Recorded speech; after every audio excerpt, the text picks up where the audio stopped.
कहानी का पूरा आनंद लेने के लिए कहानी के पिछले भागों को सुनना ना भूलें।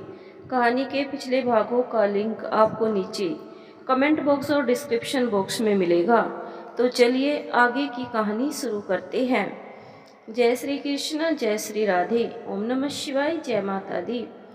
सभी के दिल में यही उत्सुकता थी कि आखिर वीरेन जैसे अय्यास लड़के को बदलने वाली कौन लड़की है। जैसे गोपी और उसका परिवार शोरूम में एंट्री करते हैं, सबकी नज़र उन्हीं लोगों पर जाकर टिक जाती है। गोपी ने रेड और गोल्डन कलर का सिंपल सा लहंगा पहना हुआ है। मेकअप भी कुछ खास नहीं किया था, लेकिन बहुत खूबसूरत लग रही थी। उसके माता पिता और भाई बहन भी साधारण से दिख रहे थे। उन लोगों को देखकर लोग तरह तरह की बातें कर रहे थे। कोई कह रहा था, वीरेन ने ये क्या देख लिया इस लड़की में, जो ठीक से तैयार होकर भी नहीं आई है।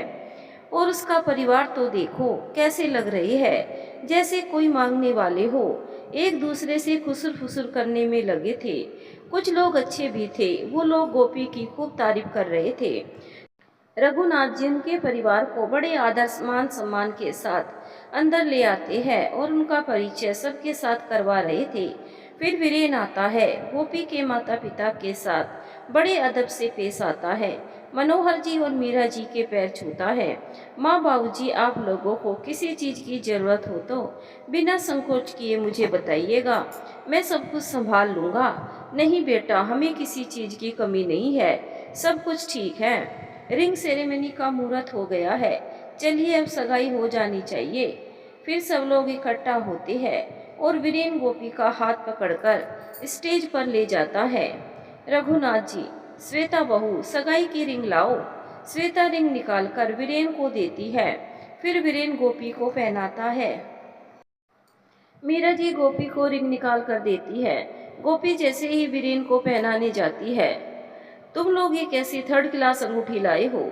ऐसी अंगूठी तो हमारे नौकर भी नहीं पहनते हैं। तुम लोगों की औकात नहीं थी महंगी रिंग लेने की, तो हमें कह दिया होता, हम लेकर देते।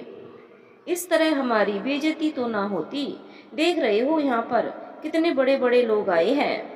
गोपी के माता पिता कुछ नहीं बोल पाते हैं और खुद को बहुत छोटा महसूस करते हैं। गीता जी की बात सुनकर गोपी कहना तो बहुत कुछ चाहती थी, पर बेबस थी। अपने माता पिता की बेइज्जती होते देखकर गोपी की आंखों से आंसू बहने लगे थे। तब वीरेन गोपी को देखता है। मोम, आप ये कैसी बात कर रही हो? आप किसी की इस तरह बेइज्जती नहीं कर सकती हो। आपको पसंद नहीं तो कोई बात नहीं, मुझे यह रिंग बहुत पसंद है। गोपी, मुझे पहनाओ। गोपी वीरेन को रिंग पहनाती है और धीरे से वीरेन को थैंक्स बोलती है। थैंक्स क्यों, इसकी कोई ज़रूरत नहीं है। अब तुम मेरी होने वाली पत्नी हो और तुम्हारे माँ बाबूजी मेरे भी माँ बाबूजी हैं। गोपी वीरेन की तरफ देखकर हल्की सी मुस्कान छोड़ती है। पूरे रीति रिवाज के साथ सगाई संपन्न होती है। सब लोग वीरेन और गोपी को शुभकामनाएं देते हैं। फिर सब लोग खाना खाते हैं। विक्की गोपी के पास ही बैठा रहता है। गीता जी ने सगाई तोड़ने की पूरी कोशिश की थी, लेकिन सफल नहीं हो पाई। फिर गुस्से में तमतमाते हुए श्वेता के पास आती है। श्वेता, ये क्या हो रहा है? तुम तो कह रही थी सगाई नहीं होने दोगी, लेकिन सब कुछ हो गया, तुम कुछ भी नहीं कर पाई। अब शादी भी हो जाएगी, तुम हाथ पर हाथ धरी बैठे रहना। अब मुझे ही कुछ करना पड़ेगा, तुमसे कुछ नहीं होने वाला है। मम्मी जी, आप मेरी बात समझने की कोशिश कीजिए, इस शादी को होने दीजिए। क्यों बिना मतलब देवर जी की नज़रों में विलेन बन रही हो? शादी हो जाने दीजिए, शादी के बाद देखिए फिर तमाशा। हमें कुछ करने की जरूरत ही नहीं पड़ेगी, देवर जी करेंगे जो भी करेंगे। बस हमें उस गोपी को देवर जी की नज़रों में गिराना होगा। इतने में रघुनाथ जी आती है। तुम दोनों यहाँ क्या षड्यंत्र रचा रही हो? श्वेता सक पकाते हुए कुछ नहीं पापा जी, मजाक कर रहा हूँ, कितना डर रही हो? चलो एंजॉय करो, सब लोग देखो कैसे पार्टी का मजा ले रहे हैं। और गीता जी, आपने आज गोपी के माता पिता की इस तरह बेइज्जती करके अच्छा नहीं किया। इस बारे में हम बाद में बात करेंगे। सब लोग पार्टी एंजॉय कर रहे थे। वीरेन गोपी के साथ ही बैठा हुआ था। तब तक वीरेन के दोस्त आकर कहते हैं, यार वीरू, चल डांस करते हैं। कैसे चुपचाप बैठा हुआ है? अभी नहीं, गोपी के साथ बैठा हूँ। ओहो, एक पल के लिए भी नहीं छोड़ सकता है क्या? कोई ना ले चल हमारी भाभी को भी साथ में, सब मिलकर डांस करते हैं। गोपी डांस के लिए मना करती है, लेकिन वीरेन और उसके दोस्त जबरदस्ती डांस फ्लोर पर जाते हैं। गोपी थोड़ी देर में डांस कर अपने माँ बाबूजी के पास जाकर बैठ जाती है। यार वीरू, तुझे क्या हो गया है? सचमुच तू उस गोपी से प्यार करता है? हाँ करता हूँ, इसीलिए तो शादी कर रहा हूँ। वहाँ से गोपी के पास चले आता है। उसके दोस्त वीरेन का बिहेवियर देखकर कहती है, यारो इसे क्या हो गया है? क्या सच में ये वही वीरेन है जो लड़कियों को कपड़ों की तरह बदलता था? आज एक लड़की के पीछे आशिक बना फिर रहा है। कुछ लड़के मजाक करते हुए कहते हैं, यारो हमारे वीरू को लवेरिया हो गया है। फिर सब ठाके लगाकर हंसते हैं। पार्टी खत्म होने पर सब लोग अपने अपने घर को चले जाते हैं। रघुनाथ जी अपनी पत्नी की हरकत के लिए मनोहर जी से माफी मांगते हैं और उन्हें आदरपूर्वक विदा करते हैं। गोपी की शादी का वो दिन भी आ गया था। शादी की तैयारियां जोरों शोरों से चल रही थी। गोपी को हल्दी मेहंदी लग चुकी है। गोपी दुल्हन के जोड़े में बहुत खूबसूरत लग रही थी। उसकी माँ मीरा जी गोपी को काला टीका लगाते हुए कहती है, मेरी लाडो को किसी की नजर न लगे। गोपी माँ के गले लगकर खूब रोती है, मेरे माँ बाबूजी के होते हुए भला मुझे किसकी नजर लग सकती है? अगर लग भी गई तो आपका प्यार मुझे हर मुसीबत से बचा लेगा। दोनों खूब रोती है। तब मनोहर जी कहते हैं, अब चलो भी, देर हो रही है। फिर सब लोग जिस होटल में शादी होनी थी वहाँ पहुँच जाते हैं। कुछ देर में बारात भी पहुँच जाती है। शादी के मंडप में गोपी और उसकी बहनें और उसका छोटा भाई लेकर आते हैं गोपी को। आज गोपी शादी के लिबास में बहुत खूबसूरत लग रही थी। सबकी नज़र गोपी पर ही थी। अब एक एक कर शादी की रस्म शुरू हो गई थी। सिंदूर फेरे सब कुछ हो गए थे। शांति से पूरे रीति रिवाज के साथ शादी संपन्न हो जाती है। अब गोपी वीरेन की पत्नी गोपी मल्होत्रा बन चुकी थी। गोपी के लिए उसके माँ बाबूजी और रमाकांत ताई जी बहुत खुश थे। गोपी इतने बड़े घर में ब्याह कर जा रही है, वही बहुत दुखी भी थे।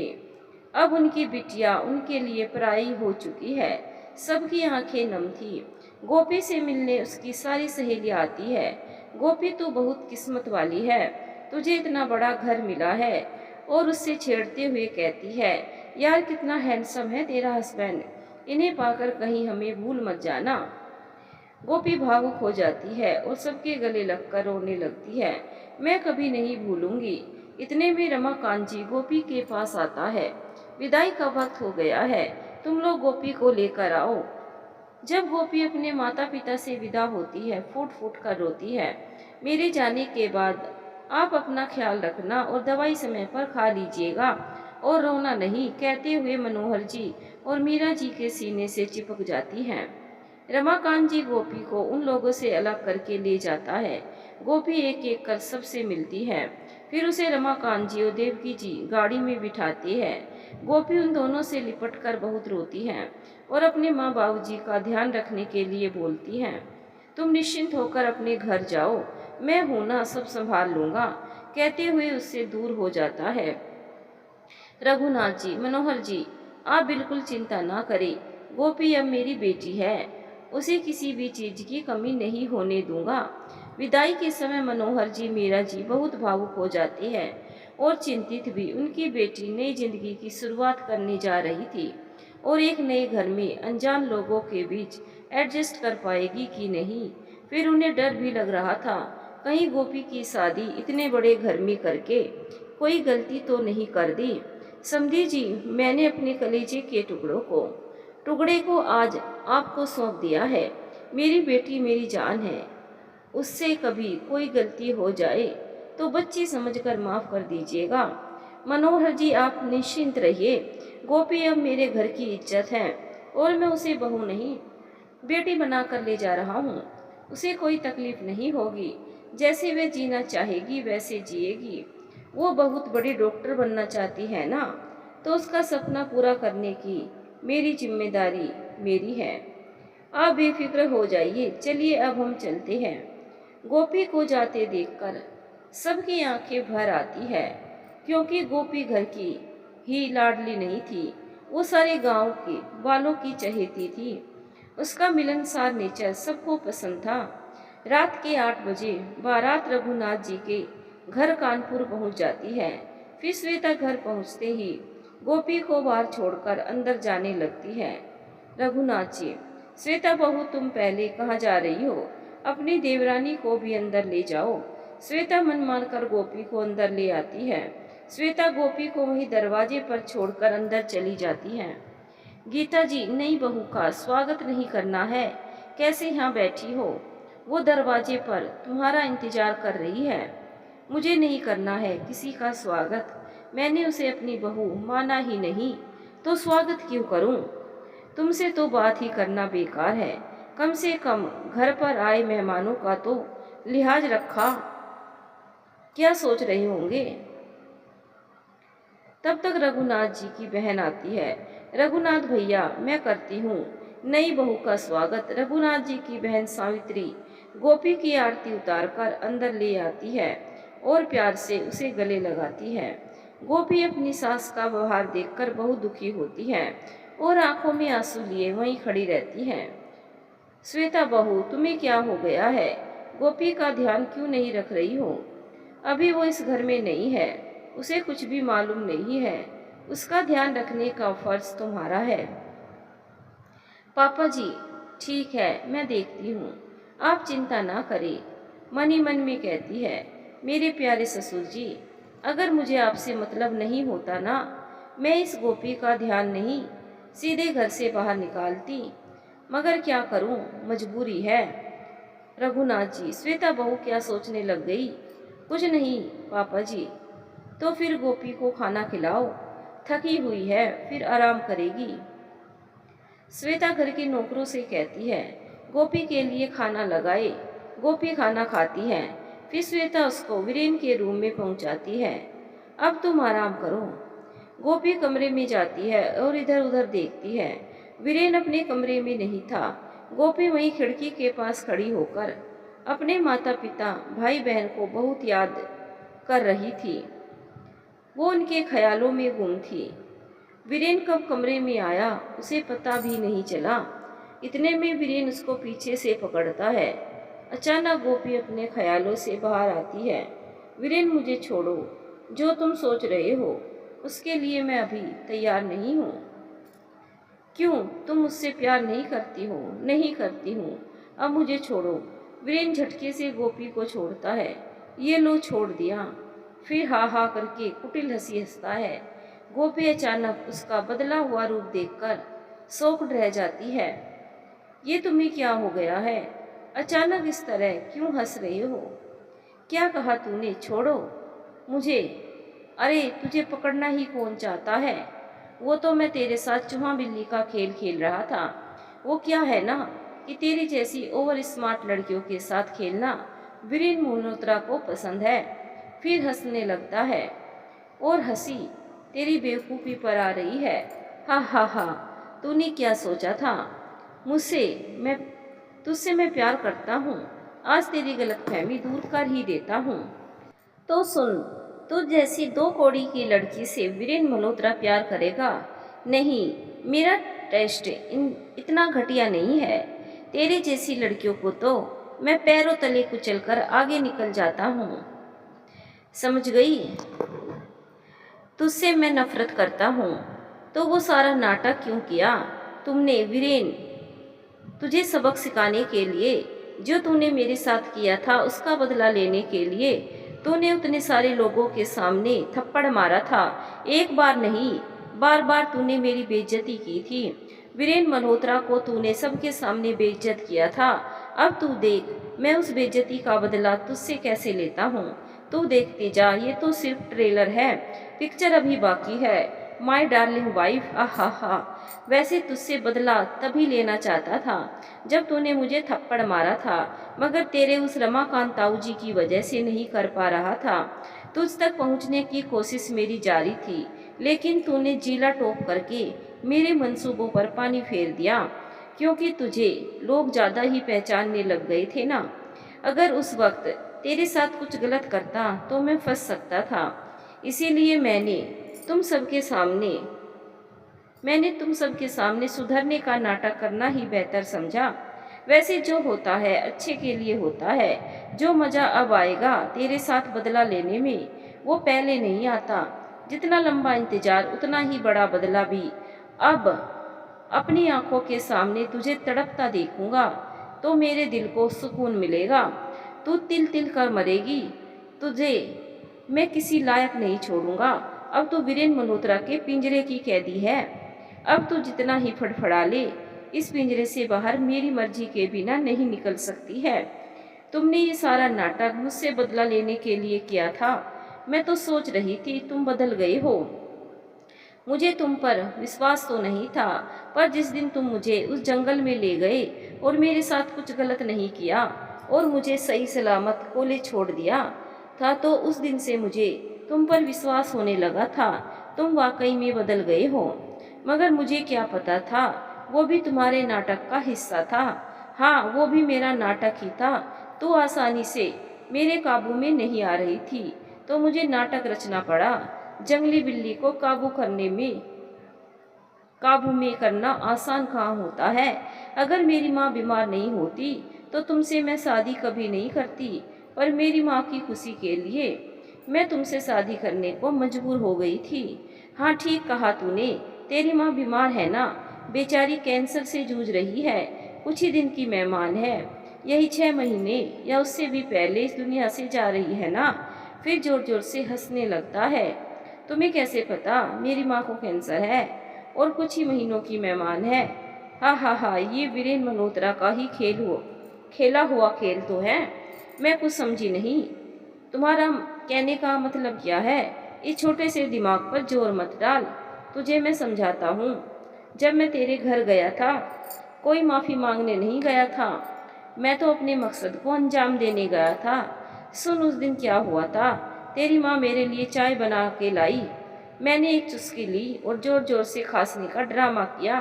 फिर तेरी माँ मेरे लिए पानी लेने गई। इतने में मैंने उसकी चाय में बेहोशी की दवा डाल दी थी। बस मेरा काम हो गया था।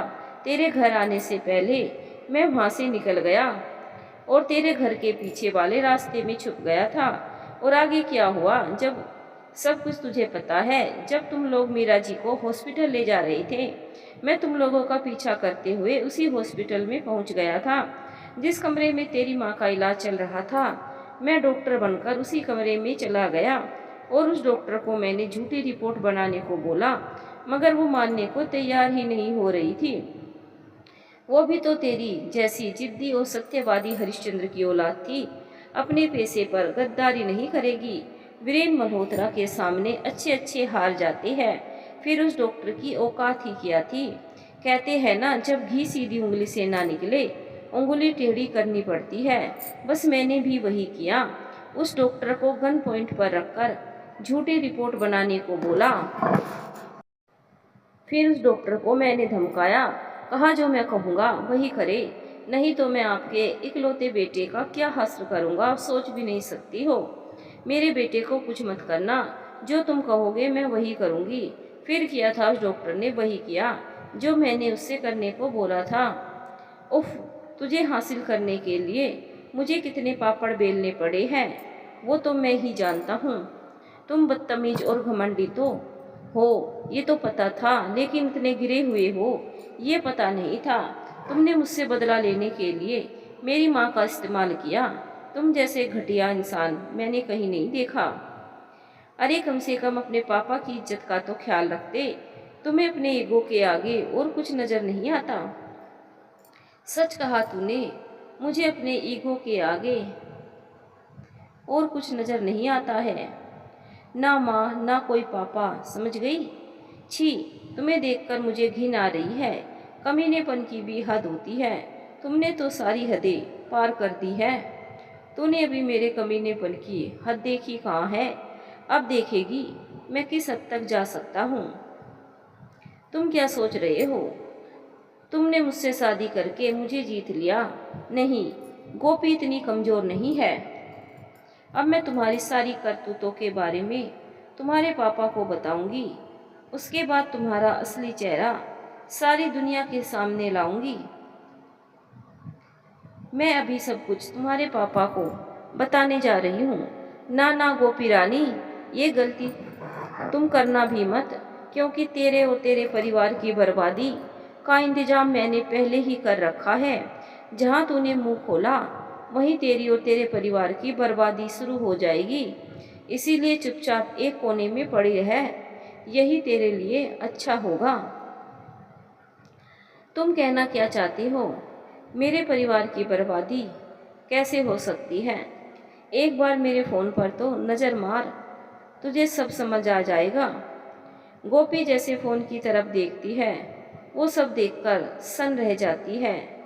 अब समझी ये सब तुमने कब किया? और ये सब झूठ है।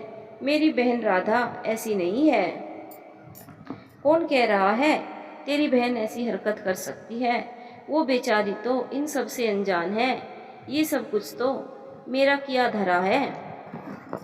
रही बात मैंने ये सब कब किया तो सुन, उसी दिन किया था जब तेरी माँ को बेहोशी की दवाई देने गया था। उसी दिन इस काम को भी अंजाम दिया था। मैं वॉशरूम जाने के बहाने से मैं राधा के रूम में गया। राधा सो रही थी और उसे हल्की सी दवाई सुंघाकर और गहरी नींद में सुला दिया था। फिर मैंने उसके साथ ये सब किया था।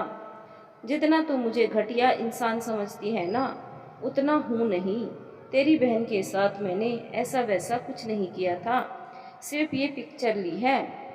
तुमने ये सब क्यों किया? तुम्हारी दुश्मनी मुझसे है ना, तो जो करना है मेरे साथ करो। मेरे परिवार को बीच में क्यों ला रहे हो? तेरे परिवार को इसीलिए बीच में लाना पड़ रहा है क्योंकि तू इतनी आसानी से मेरे जाल में फंसती नहीं, बहुत फड़फड़ाती है। तेरे पंखों को कतरने के लिए उन्हें इस्तेमाल तो करना पड़ेगा। तेरा परिवार तेरी कमजोरी है। चोट उन लोगों को पहुंचाऊंगा तो दर्द तुझे होगा, और तुझे दर्द होगा तो मुझे खुशी मिलेगी। इसीलिए अपना मुंह बंद रख। भूल कर भी कभी तूने मुंह खोला ना, तो फिर क्या होगा तू जानती है। लाइव टेलीकास्ट, फिर तुम लोग दुनिया के सामने मुंह दिखाने लायक नहीं रहोगे। तेरा बाप और तेरी माँ जीते जी मर जाएंगे। तेरी बहन राधा दुनिया के सामने तमाशा बनकर रह जाएगी।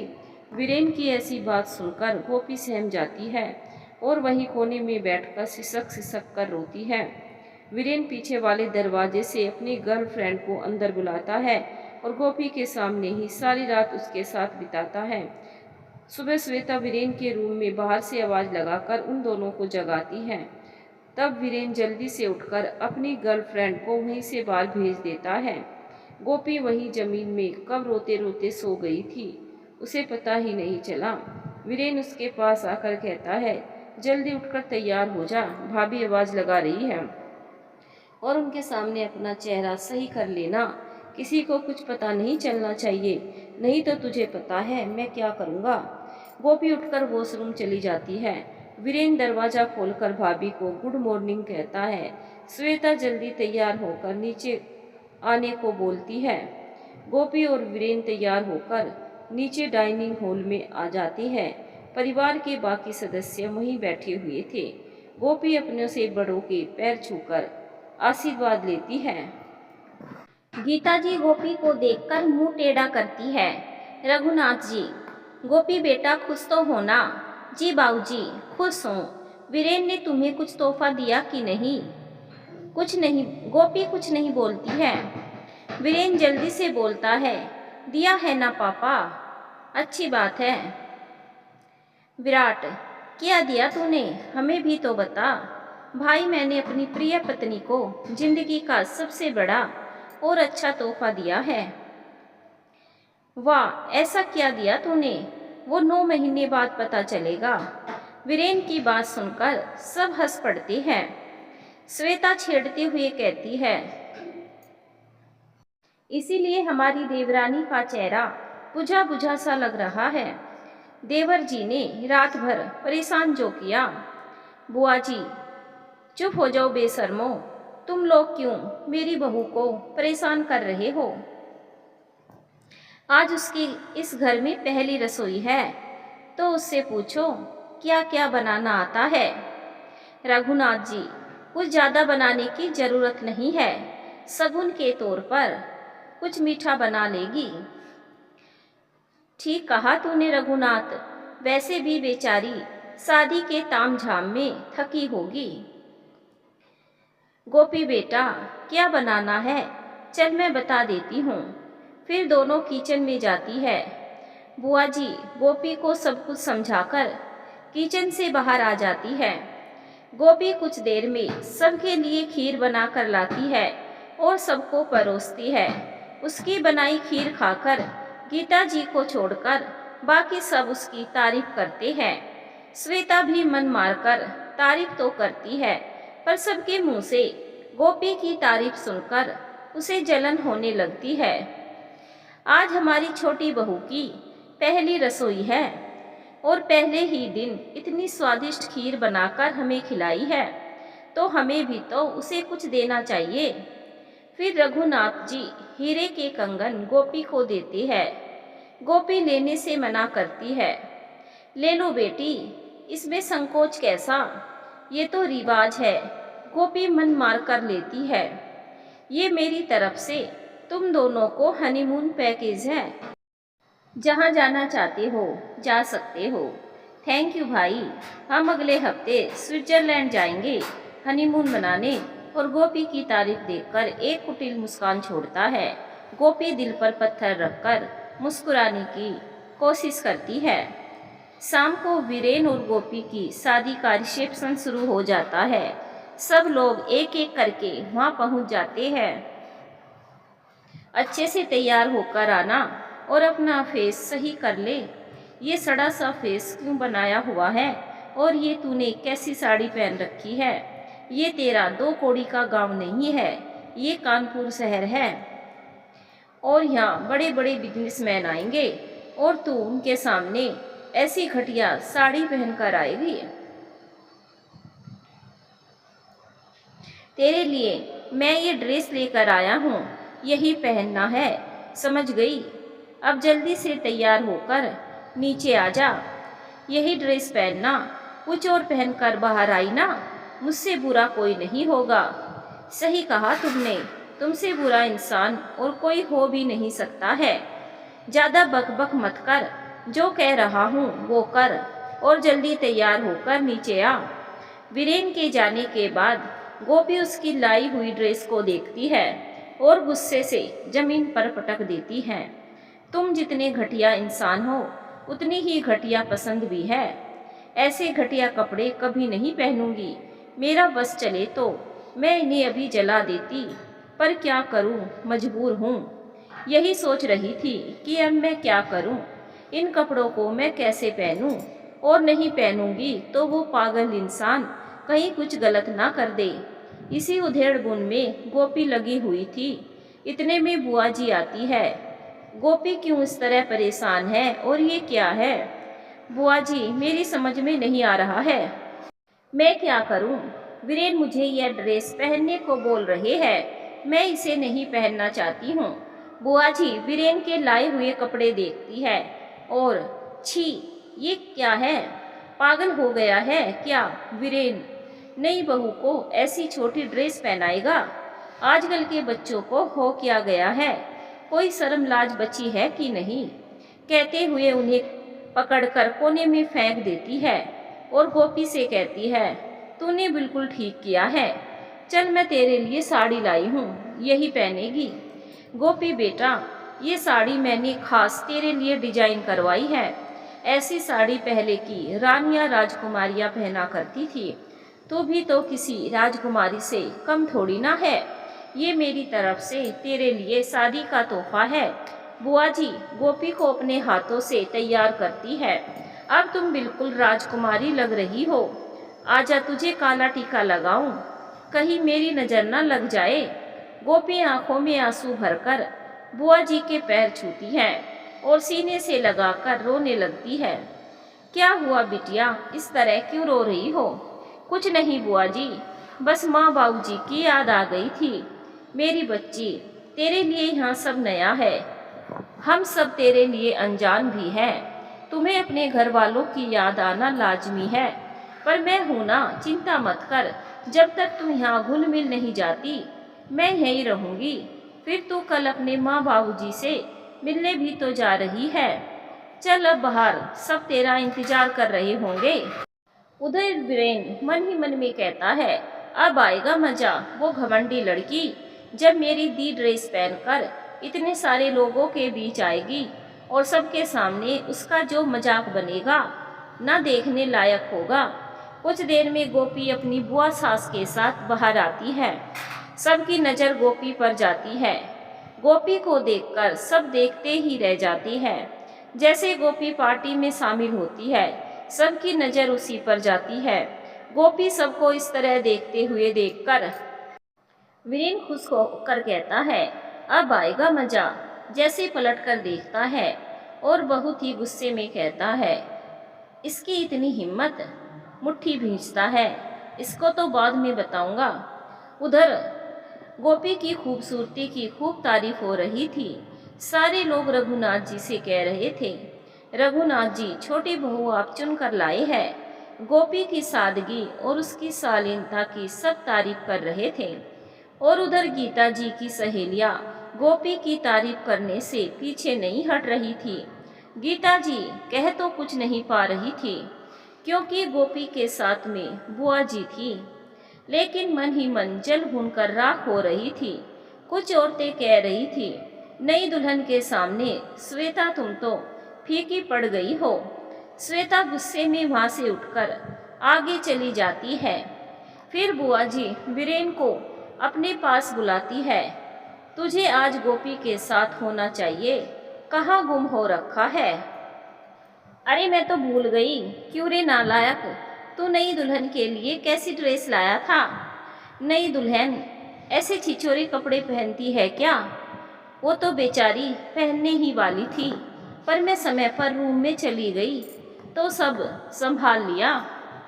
गोपी आज ऐसे कपड़े पहनकर बाहर आती तो इसका मजाक तो बनता ही, और भरी महफिल में रघुनाथ की भी बेइज्जती होती। वीरेन मन ही मन कहता है, वही तो मैं चाहता था, लेकिन आपने मेरे किए धरे पर पानी फेर दिया। क्या सोच रहा है। कुछ नहीं बुआ जी, आप इतना गुस्सा क्यों हो रही हो।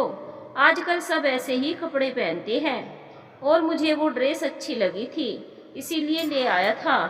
इतनी घटिया ड्रेस तुझे पसंद आई होगी, लेकिन हमें बिल्कुल भी पसंद नहीं है। सॉरी बुआ जी, ये सब बात पता नहीं थी, आगे से ध्यान रखूंगा। अब तो मेरी वाइफ को मेरे हवाले कर दीजिए, इससे मेरे दोस्त मिलना चाहते हैं। जाओ एंजॉय करो। वीरेन गोपी को अपने दोस्तों से मिलवाता है। सब शराब के नशे में चूर होकर नाच रहे थे। वीरेन गोपी को उन लोगों के बीच में ले जाता है। ये मेरी प्यारी पत्नी है, ये तुम सब लोगों के साथ डांस करना चाहती है। तुम लोग मेरी पत्नी की ख्वाहिश पूरी नहीं करोगे। नेकी और पूछ पूछ हम तैयार है। गोपी का हाथ पकड़कर कोई इधर खींच रहा था, कोई उधर। गोपी उन सब के बीच अकेली थी और निकलने की कोशिश कर रही थी, पर वीरेन उसे धकेलकर उन सब के बीच में ले जाता है और कहता है, एंजॉय बेबी। गोपी रोते हुए कहती है, जाने दो मुझे, मेरे साथ ये सब तुम क्यों कर रहे हो, क्यों इतनी जल्दी भूल गई। भरी महफिल में तूने मुझे जो तमाचा मारा था, उसी का बदला ले रहा हूँ। अभी तो ये शुरुआत है। गोपी की आंखों से आंसू बहने लगते हैं। इतने में विराट की नज़र गोपी पर पड़ती है। गोपी को उन लोगों के बीच परेशान देखकर विराट गोपी को बुआ के बहाने से उन लोगों के बीच से ले आता है और बुआ जी के पास बिठा देता है। गोपी डरी सहमी सी अपनी आंखों के आंसू छिपाकर बुआ जी के सामने हंसने की कोशिश करती है। यार वीरेन, हमारी समझ में ये नहीं आया, तू अपनी वाइफ के साथ ऐसे कैसे कर सकता है। तू तो प्यार करता है ना गोपी से। प्यार और उससे मेरी जूती भी ना करे, फिर ये सब क्या था, तेरा अच्छा बनना और शादी। यार हमें कुछ समझ नहीं आया है। वो सब तो नाटक था, इससे बदला लेने का। फिर वो अपने दोस्तों को अपने बारे में सब कुछ बताता है। सब उसकी बात सुनकर सन्न रह जाते हैं। तभी तो मैं कहूँ, वीरेन जैसा कमीना आदमी सुधर कैसे गया। माजरा ये था, वीरेन मल्होत्रा प्यार और सुधर जाएगा, ये हो ही नहीं सकता है। फिर सब हंसने लगते हैं। यार, इस बारे में किसी को पता नहीं चलना चाहिए कि ये सब मैं नाटक कर रहा हूँ। पार्टी समाप्त, सब अपने अपने घर चले जाते हैं। घर के लोग भी सब आराम करते हैं। वीरेन अपने कमरे में आता है। कैसा लगा सब कुछ? अभी शुरुआत है, ऐसे सरप्राइज अभी तुझे बहुत मिलने वाले हैं। गोपी कुछ नहीं कहती है, एकटक होकर खिड़की से बाहर की ओर देखती है। अगले दिन सुबह वीरेन और गोपी पग फेरे की रस्म के लिए गोपी के घर के लिए निकल जाते हैं। दोनों गोपी के घर पहुंच जाते हैं। घर पर सब लोगों ने मिलकर उन दोनों के स्वागत की बहुत अच्छी तैयारी कर रखी थी। गोपी को देखकर उसके भाई बहन बहुत खुश हो जाती है।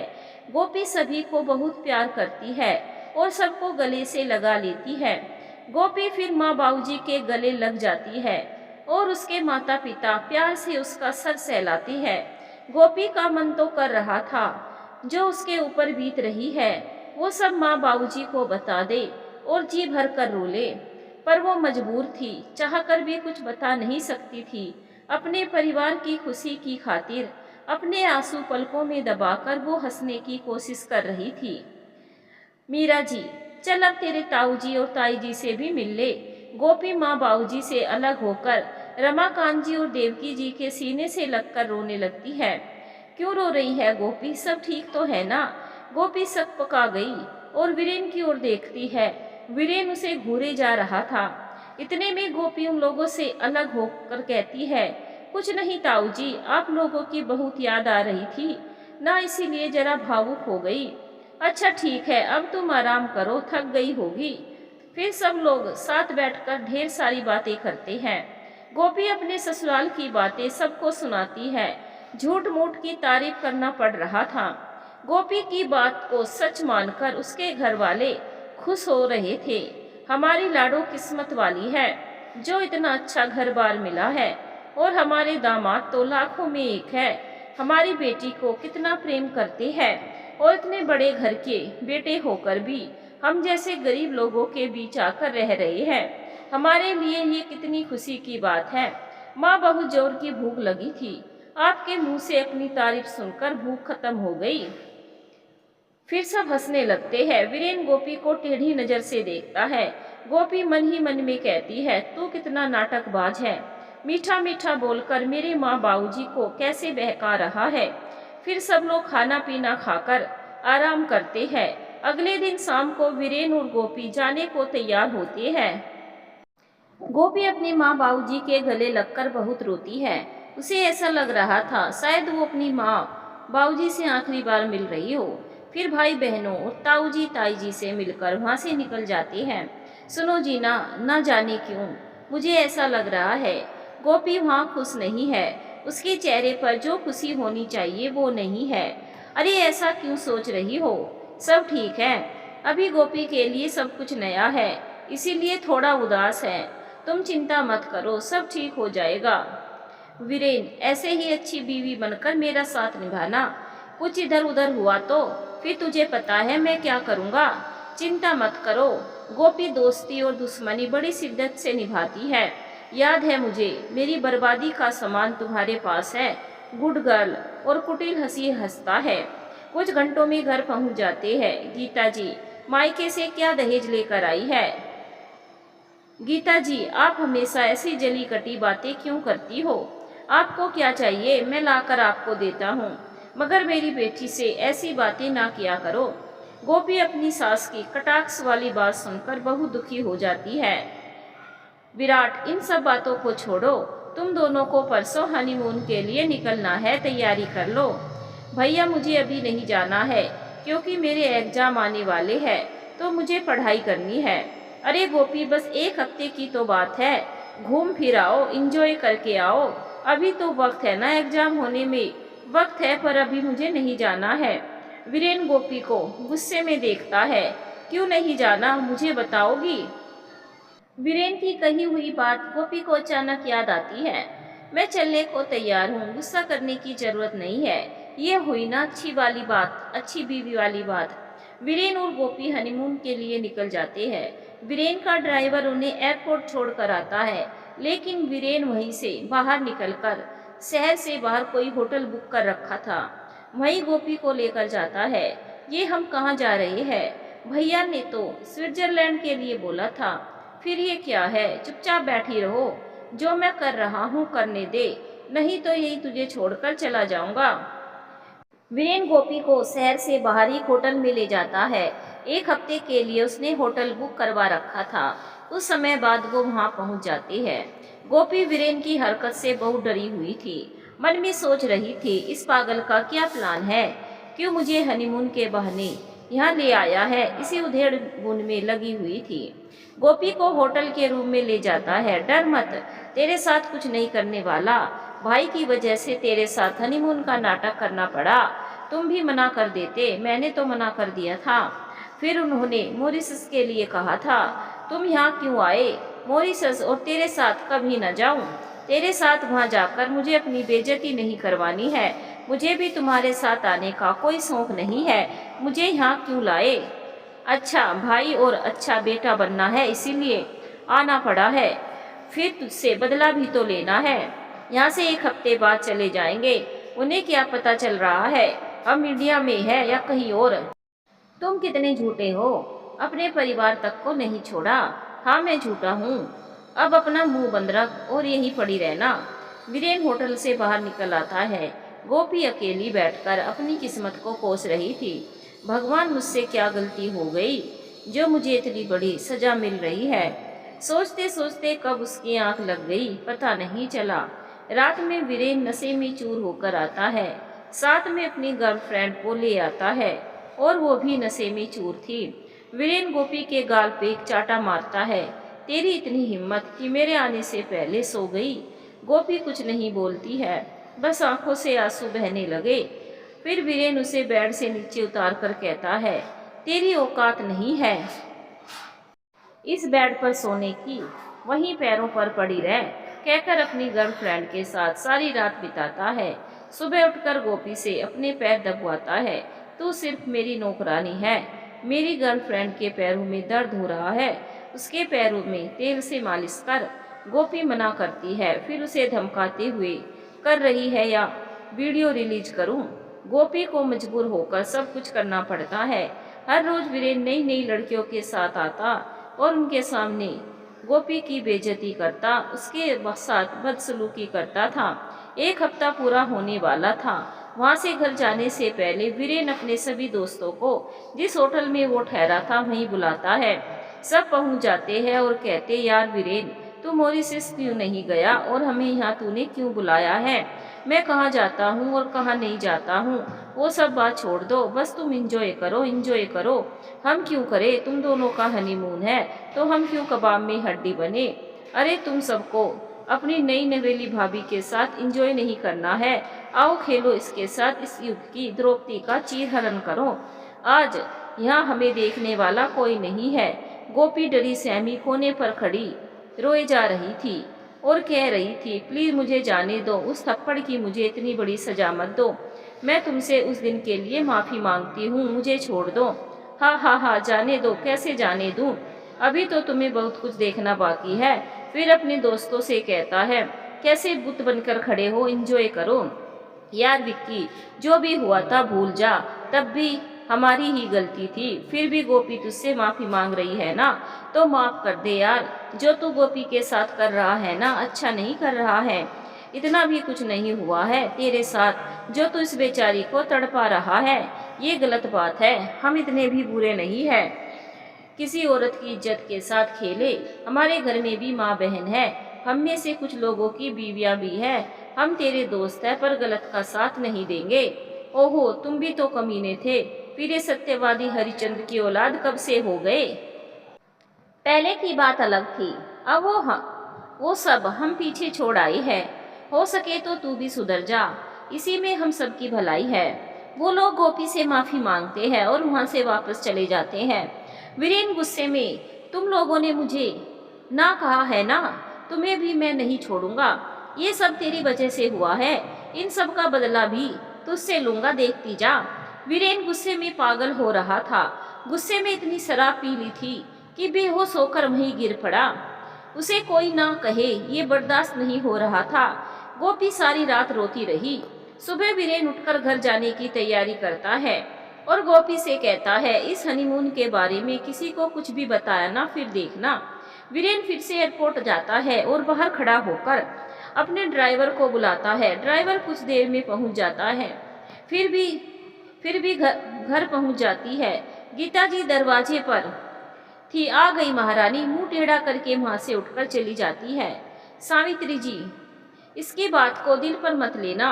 तो ये बता कि कैसा रहा तुम दोनों का हनीमून और मॉरिशस कैसा लगा?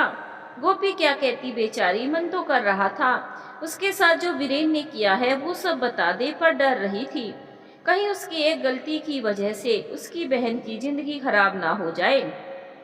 इसीलिए सब कुछ दिल में दबाकर चुपी रहती है।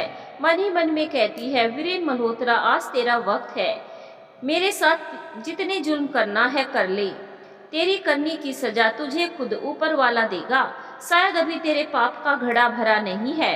ऊपर वाले की चोट से कोई भी पापी बचा नहीं। तो तू क्या चीज है? इंतजार है मुझे उस दिन का जिस दिन तुझे तेरी करनी की सजा मिलेगी।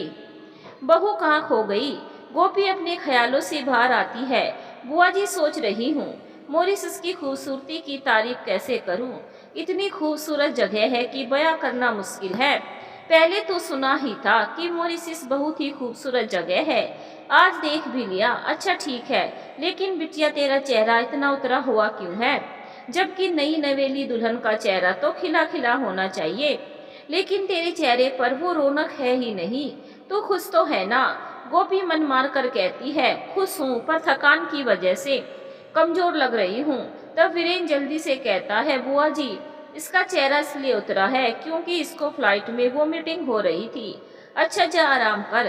गोपी की शादी को लगभग 1 महीना हो चुका था। वीरेन उसे हर तरह से परेशान कर रहा था। उधर गीता जी और श्वेता भी गोपी को घर से निकालने की पूरी कोशिश कर रही थी।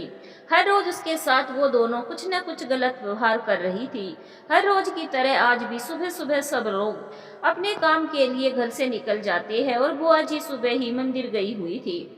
घर पर गोपी, गीता जी, श्वेता और नौकर ही थे। गीता जी उस दिन अपने सभी नौकरों को छुट्टी देती है। आज से तुम सब घर का काम नहीं करोगे, तुम लोगों को भी तो छुट्टी मिलनी चाहिए ना। अब तुम लोगों को सिर्फ शाम को ही आना है, दिन का काम हम लोग कर लेंगे, कहते हुए सभी नौकरों को सर्वेंट क्वार्टर में भेज देती है। फिर श्वेता और गीता जी गोपी से कहती है, आज से घर का सारा काम तू करेगी, तू भी इस घर की नौकरानी है, चल शुरू हो जा। गोपी किचन का काम निपटाकर झाड़ू पोछा कर रही थी। इतने में वीरेन किसी काम से घर लौट कर आता है। गोपी को घर का काम करते देखकर चौंक जाता है। मोम भाभी, ये आप दोनों क्या कर रहे हो? तब वीरेन, बेटा तू अभी यहाँ कैसे? आप ये बताओ, गोपी से झाड़ू पोछा क्यों लगवा रही हो? देवर जी, गोपी कुछ काम करना चाहती थी, कह रही थी खाली बैठे बोर हो रही हूँ, तो इसी ने सभी नौकरों को आज छुट्टी पर भेज दिया है। बेटा मैं तो मना कर रही थी, पर ये तो मान ही नहीं रही थी। गोपी के बहू रहने दे, आराम कर। वीरेन बड़ी जोर से हंसकर कहता है, मोम, इसने नौकरों को आज छुट्टी दी है तो ठीक है, हमेशा के लिए उन्हें छुट्टी दे दीजिए और सारा काम इससे करवाइए, इसे 1 मिनट भी आराम करने नहीं दीजिएगा। हा हा हा। वीरेन का ऐसा व्यवहार देखकर गीता जी और श्वेता एकदम चौंक जाती है। ये क्या कह रहा है? मैं ठीक कह रहा हूँ, ये दुनिया के सामने मेरी बीवी है मगर अंदर मेरी नौकरानी है। आप क्या सोच रही थी मैं इससे प्यार करता हूँ? नहीं, मैंने इससे बदला लेने के लिए इससे शादी की है। कोई वीरेन मल्होत्रा को सरेआम बेइज्जती करे और वीरेन मल्होत्रा उससे बदला ना ले, ये कैसे हो सकता है? वाह देवर जी, आपने तो कमाल कर दिया। तभी तो कहूँ देवर जी, और प्यार मुझे कुछ हजम नहीं हो रहा था। भाभी आज हजम हो गया होगा? जी हाँ, हो गया। फिर दोनों खूब हंसते हैं। शाबाश, ये हुई ना गीता मल्होत्रा के बेटे वाली बात। अब जो करना है आप लोग इसके साथ कर सकते हैं। फिर तीनों मिलकर कुटिल हंसी हंसते हैं। हर रोज तीनों मिलकर गोपी को जितना हो सकता था उतना परेशान करने लगे। गोपी सब कुछ सहती जा रही थी। कुछ दिन बाद रघुनाथ जी वीरेन और गोपी को बुलाकर कहते हैं, गोपी बेटा, तेरे कॉलेज खुलने वाला होगा, अब तुम दोनों रामपुर जाने की तैयारी कर लो। वीरेन वहाँ का बिजनेस संभालेगा, तुम अपनी पढ़ाई पूरी करोगी। तब वीरेन परेशान हो जाता है और सोचता है कैसे अपने डैड को मनाए कि वो रामपुर नहीं जाना चाहता है। फिर उसके दिमाग में एक प्लान सूझता है, डैड, मैं अब यहीं का बिजनेस संभालना चाहता हूँ, वहाँ तो रमाकांत अंकल संभाल ही रहे हैं, फिर कभी मेरी जरूरत पड़ेगी तो मैं चला जाऊँगा। फिर गोपी की पढ़ाई का क्या होगा? अरे डैडी, मैंने इसके कॉलेज में बात कर ली है, वो कह रहे थे गोपी घर में पढ़ाई करके सिर्फ पेपर देने आ सकती है, तो गोपी अब पेपर देने ही जाएगी और घर बैठकर पढ़ेगी। गोपी क्या चाहती है, तुमने पूछा, या अपनी मर्जी उस पर थोप रहे हो? गोपी बेटा, तुम क्या चाहती हो? गोपी कहना चाहती थी कि उसे रेगुलर पढ़ाई करनी है, पर वीरेन गोपी की तरफ इशारा कर मना करने को बोलता है। गोपी कुछ देर चुप रहती है। गोपी चुप क्यों हो गई, बोलो? बाबूजी जो वीरेन कह रहे हैं वही करूंगी, एग्जाम देने चली जाऊंगी। बेटा, मैंने तुमसे और तेरे माता पिता से वादा किया है, तुम शादी के बाद वहीं रामपुर में रहकर अपनी पढ़ाई पूरी करोगी, और तेरा सपना पूरा करने की जिम्मेदारी मैंने ली है। तो फिर बाबूजी, मैं यहीं रहकर पढ़ूंगी और अपना सपना भी पूरा करूंगी, और मेरे माँ बाबूजी मेरे साथ हैं, आप निश्चिंत रहिए। तुम जो चाहेगी वही होगा। तुम अगर घर से पढ़ना चाहती हो तो ठीक है, लेकिन अपनी इच्छा मार कर नहीं, जो भी करना है अपनी मर्जी और खुशी से करना। बाबूजी, मैं खुश हूँ। ठीक है बेटा, खूब मन लगाकर पढ़ना, कोई परेशानी हो तो मुझे बताना। ठीक है बाबूजी। विराट, मेरी कोई बहन नहीं है, तुम्हारे इस घर में आने से बहन की कमी पूरी हो गई है। तुम्हें किसी चीज की कमी हो या मेरी मदद चाहिए तो बेझिझक अपने भाई से कह देना, तेरी सारी मुश्किलें चुटकियों में हल कर दूंगा। गोपी आंखों के आंसुओं को थामकर विराट के सीने से लग जाती है और विराट उसकी पीठ पर प्यार से थपथपाते हुए, चल पगली, मुझे रुलाएगी क्या? विराट हंस पड़ा। गोपी थोड़ा मुस्कुराकर अंदर चली जाती है। धीरे धीरे वक्त बीत रहा था। वक्त के साथ वीरेन, गीता जी और श्वेता गोपी को प्रताड़ित करते जा रहे थे। गोपी की शादी को 6 महीने गुजर गए थे। इन 6 महीनों में गोपी ने कितना कुछ सहा है और सह रही थी। आज रघुनाथ जी ऑफिस से खुश होकर घर पहुंचते हैं और सबको आवाज लगाकर हॉल में बुलाते हैं। विराट और वीरेन भी घर पहुंच चुके थे। डैड, क्या हुआ? इस तरह हम सबको आपने यहाँ क्यों बुलाया है? बहुत बड़ी खुशखबरी है, इसलिए बुलाया है। सब आ गए, गोपी कहाँ है? तब तक गोपी भी आ जाती है। रघुनाथ जी गोपी को कहते हैं, गोपी बच्चा, तू आ मेरे पास बैठ। गोपी अपने बाबूजी के पास बैठती है। मैं बहुत दिनों से तुझे देख रहा हूँ, तो कुछ परेशान, उदास और थकी थकी सी लग रही है, फिर पहले से काफी कमजोर भी हो गई है। क्या बात है बेटा, बता, तुम्हें यहाँ कोई परेशान कर रहा है क्या? गीता जी, श्वेता और वीरेन डर रहे थे कहीं गोपी कुछ कह ना दे। फिर वीरेन बीच में बोल पड़ा, लेकिन रघुनाथ जी उसे चुप करा देते हैं और गोपी से कहती है, डरो मत, जो भी है मुझे बता दे, मैं सब ठीक कर दूंगा। कहीं तेरी सास तेरे साथ कुछ गलत तो नहीं कर रही है? वैसे भी तू उनकी आंखों में खटकती है। हाँ, मैं तो हूँ उसकी दुश्मन, मुझे आपने हमेशा गलत ही तो समझा है। इतने में गोपी बोली, नहीं बाबूजी, मुझे कोई परेशानी नहीं है, नहीं कुछ तो तेरे साथ गलत हो रहा है। तेरे चेहरे पर जो रौनक होनी चाहिए वह नहीं है, ना ही तू खुश दिख रही है।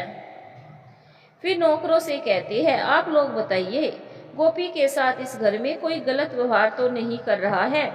नौकरों को पता तो सब है गोपी को इस घर में क्या कुछ सहन करना पड़ रहा है, लेकिन डर के मारे किसी का भी मुंह खोलने की हिम्मत नहीं हो रही थी। नहीं सर, कुछ बुरा नहीं हो रहा है, सब ठीक है।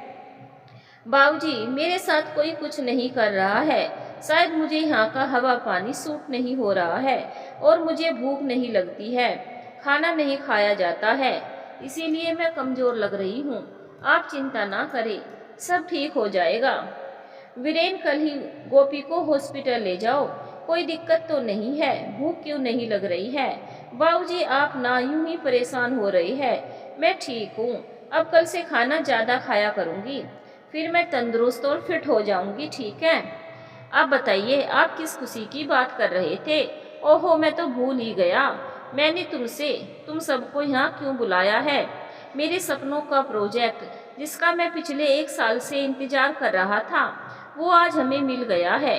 वाह डैडी इतना बड़ा प्रोजेक्ट हमें मिला है, अब हमारा बिजनेस आसमान की बुलंदियों को छुएगा। हाँ विराट, अब हमें और भी मेहनत करनी पड़ेगी। हाँ डैड, सब कुछ संभाल लेंगे। ये प्रोजेक्ट हमें गोपी की वजह से मिला है। क्यों इतनी कोशिश के बावजूद 1 साल से रुका हुआ था, आज बिना किसी रुकावट काम हो गया है। गोपी इस घर में लक्ष्मी बनकर आई है। गीता जी और श्वेता मन ही मन जल रही थी, कुछ कहने की हिम्मत नहीं हो रही थी। आज एक बात तुम लोगों को और बताना चाहता हूँ, मैंने एक फैसला लिया है। क्या है रघुनाथ जी का फैसला? क्या करना चाहते हैं रघुनाथ जी? गीता जी, श्वेता और वीरेन और किस तरह परेशान करेंगे गोपी को, जानेंगे कहानी के अगले भाग में।